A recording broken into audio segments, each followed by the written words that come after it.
Hi everyone, it's Jennifer Hogland here with Gooseberry Gardens, and today we're going to talk about seed starting our transplants indoors.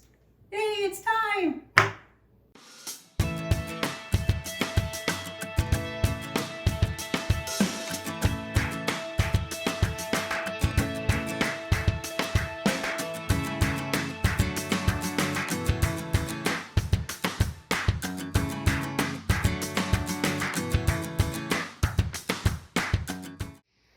Welcome! Today we're going to start some tomato seed transplants. We're going to do prudent purple and some Brad's atomic grape tomatoes. Pretty excited. Do a bunch later as well. We have about 14 different varieties I think that we're starting this year. We're going to talk about all the things that you need to have equipment wise, and we're going to go through a step-by-step process on how to actually seed. So let's talk a little bit about what we need. The first thing we need is containers. So I like to use these little guys here. They come in a tray of 8 of them. This is a standard size nursery tray, okay, and they come in sheets.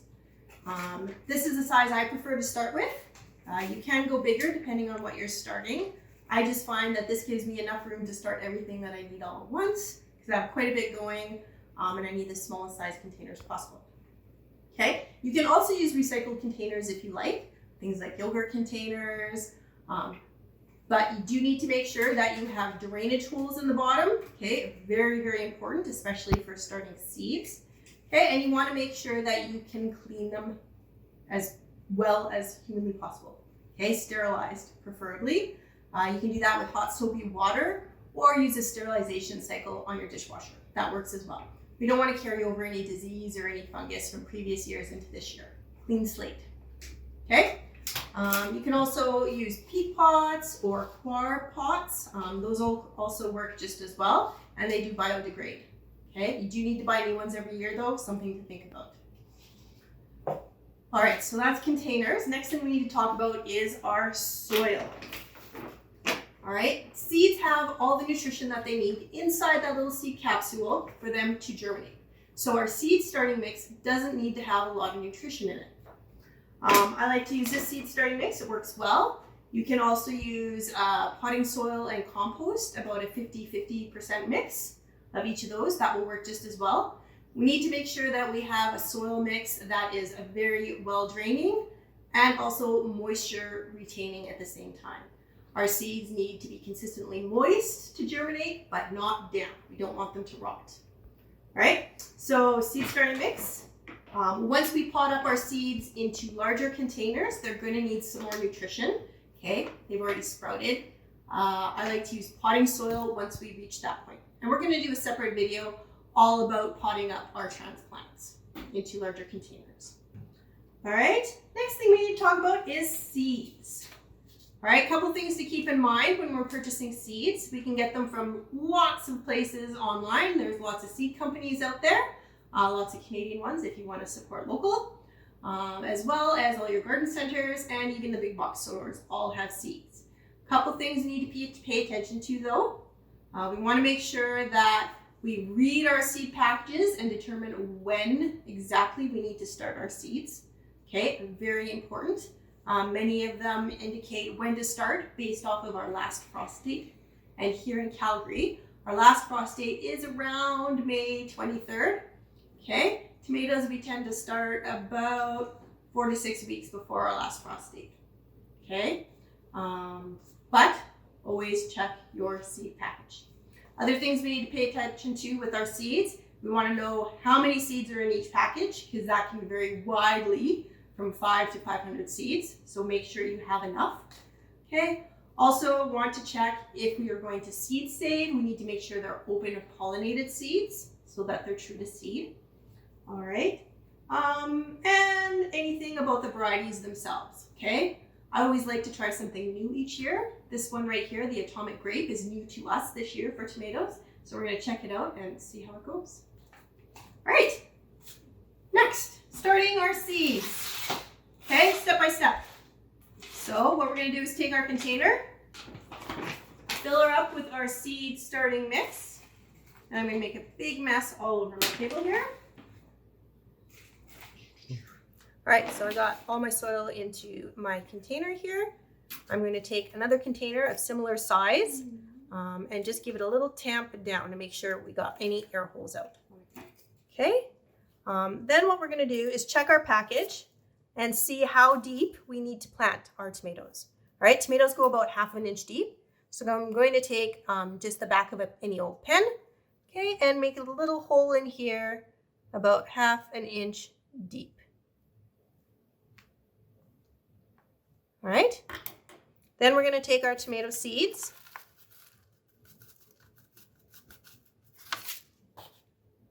All right, and one in each hole. Now, there are times that you may want to put more than one in each hole, depending on their germination rates. So tomatoes have quite high germination rates if they're new seeds, but there are some vegetables that have lower ones. And ones with lower germination rates, you may want to put more than one seed in each hole. And then once they've sprouted, if you get 2, all you do is thin one out. Really easy. Also, if you have older seed, the germination rates go down the older the seed is. So you may want to do 2 in each hole if you have older seed as well. All right? So all we do is cover our seed holes back up. Okay. We'll give it another tamp down with our container just to make sure that the seeds are in contact with the soil. And that's it. It goes into our tray. All right, so we've got our seeds in all of our trays here. And I almost forgot, we have to put in labels, okay? Always label. There's no way you're going to be able to tell all the difference between all these tomatoes once they start growing. And I just stick them in the back of each row here. Okay, I like to use craft popsicle sticks. They're really cheap to buy in bulk. For seeding here, I cut each one in half. For outside in the garden, I use a whole stick each. Okay, and I also like to use an oil-based Sharpie for writing on them. That way, it will not the ink won't run when they get all wet, which they are definitely going to do. Okay, so oil-based Sharpie works really well. Okay, once we've got all our seeds in our soil, the next thing we need to talk about is watering. Okay, spray bottle is your friend here. Okay, this on a fine spray is going to ensure that we don't move all of our soil and our seeds around. Okay, so we're going to give them a good soak with the sprayer, and from then on, we're going to water from the bottom. So one of the nice uses of standard tray sizes is that they fit into this standard tray here. So this is watertight, so we don't get water all over the place. And this is going to hold the water. All we need to do is put about 1/2 inch or so of water in the bottom of our tray here. Okay, and then our trays here have holes in the bottom, and we can put the whole tray into the water here. Okay, this is watering from the bottom, and it's really, really important to water from the bottom when we're starting our seeds for a couple reasons. First reason, the bottom is where our roots are. All right, so our roots are right there where the water is, and they can absorb water really easily. All right, second reason is when we water from the bottom, we don't disturb the soil on top or our seeds or our very delicate seedlings when they start to germinate. And third reason, it keeps the very top of the soil relatively dry. And that's important, especially in seed starting, because we do not want any mold, mildew, or fungus occurrence in our seedlings. I'm going to talk about that quite a bit today, but the lower humidity and the less water on the very top of our soil, the lower chance of mold, mildew, and fungi. Okay, so watering from the bottom, very important. I like to leave it in here for about 20 minutes. And then after 20 minutes, it's absorbed the maximum amount of water. All we do is we lift this out and we drain off the rest of the water in our bottom tray. Okay, really easy. So we've got seeds in soil and we're watered. The next thing we need to do is put a cover on. So standard trays also have standard covers, which makes it really easy. If you're using recycled containers or something like that, you can just as easily use a clear plastic bag, like an old bread bag, and put that over top of your seedlings. Make sure you balloon it a little bit so that there's some room once the seedlings grow and they don't hit the top of the plastic. And then we're going to move it to our seed starting area. All right, so far we've got all our seeds planted in our soil and we've got a cover on our seed tray. I'm going to talk next about what we need equipment-wise over here. So this is a set of shelves that I have with grow lights on them that I use for all of my seed starting. And here we have what is called a heat mat. All right, heat mat is not a mandatory thing to have. It is good if you want to speed up your seed germination. So it just makes it go a little bit faster, okay, gets your seeds going quicker. Make sure that you use one that's specifically for gardening. You need to make sure it's at the correct temperature and that it's waterproof. Okay, there's a lot of water around here. All right, so I have a heat mat here, as I said, optional. Okay, and grow lights. Now, lots of controversy about whether you really need grow lights or not. Here in my climate, I'm in Calgary, Alberta, Canada. It's pretty much mandatory if you're starting seeds this early. It's mid-March right now, and we do not have enough sun hours in the day to be starting seeds, and the hours that we do get are really poor quality light. The sun's very low in the sky, it's at a very low increment, not good for starting seeds and growing. All right, so we could do a whole video, and we might soon, on grow lights. However, for right now, what you need to know is if you're using them, make sure you can get one that's adjustable in height.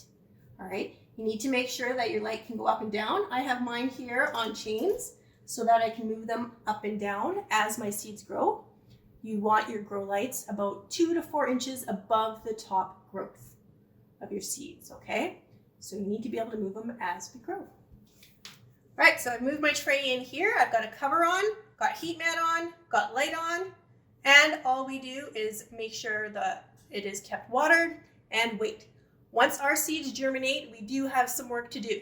So once you see little sprouts poking up through the soil, there's a couple things that happen. Number one, we're going to remove our cover. All right, if we keep this cover on while our plants are growing, it's going to be really humid and really wet in there, and it's going to promote mold, mildew, and fungus. So we need to take our cover off as soon as our seeds germinate. The next thing we need to do is turn off our heat mat. All right, once again, too much heat is going to promote mold, mildew, and fungus. So we want, as soon as they're germinated, we need to turn our heat mat off. So on my setup here, what I do is as soon as they germinate, I move them up to our next shelf, which does not have a heat mat.